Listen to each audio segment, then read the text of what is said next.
আমি তোমায় একটা কথা বলবো মা, কেন তুমি আমাকে এত কাল তোমার স্নেহ থেকে বঞ্চিত করেছো মা? কেন তুমি আমার প্রাণ পাতলা ভাইয়ের ভালোবাসা থেকে বঞ্চিত করেছো মা? আজকে তোমায় বলতে হবে, আজকে তোমায় বলতে হবে। আমি যখন তোকে জন্ম দিয়েছিলাম পুত্র, আমি যখন তোকে জন্ম দিয়েছিলাম তখন আমি কুমারী ছিলাম।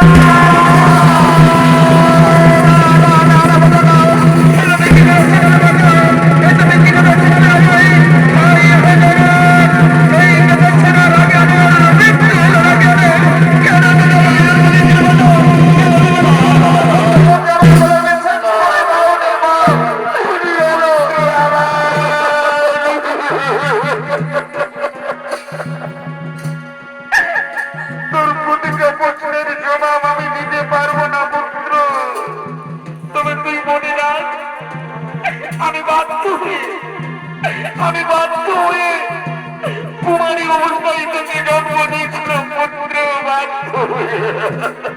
মা, আজ তুমি কেন এসেছো আমার কাছে? ওরে পুত্র, আমি তোকে দেখেছি পুত্র, তুই যাবি না আমার সঙ্গে?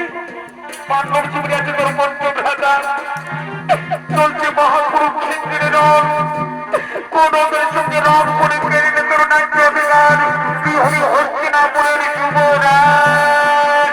মা, নামাতে না, এতকাল যখন মাতৃস্নেহ পেলাম না, এতকাল যখন আমি মাতৃস্নেহ পেলাম, ভাতৃস্নেহ পেলাম, চাই না, চাই না আমার রাজা হতে পার, তুমি চলে যাও, তুমি চলে যাও, তুমি চলে যাও, আমি চাই না।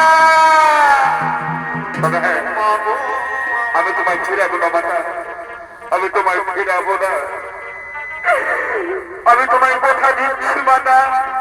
আমার চির শত্রু অর্জুন, অর্জুন ছাড়া আমি আমার চার ভাইকে মারবো না মাতা, অর্জুন ছাড়া আমি আমার চার ভাইকে মারবো না, আমি তোমায় কথা দিলাম, আমি তোমায় কথা দিলাম। পুত্র, তুই যাবি না আমার সঙ্গে? না মাতা, না, তুমি চলে যাও মাতা, তুমি চলে যাও আমার সন্তান, তুমি চলে যাও মাতা। ওই তো যুদ্ধের নামা বাবাচ্ছে, এক্ষুনি আমাকে যেতে হবে যুদ্ধে, ওই তো যুদ্ধের নামা বাবাচ্ছে, আমাকে যেতে হবে যুদ্ধে। যাও মাতা, যাও,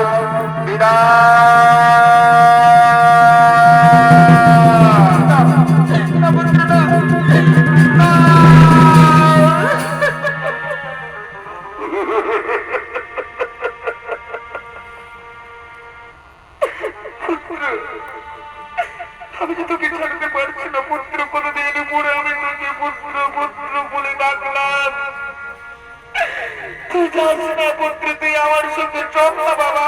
না বাবা না, আর যেটা হই না মাতা, তুমি চলে যাও, তুমি চলে যাও মাতা, মনে হই তোমার সঙ্গে আমার শেষ দেখা, তোমার সঙ্গে আমার শেষ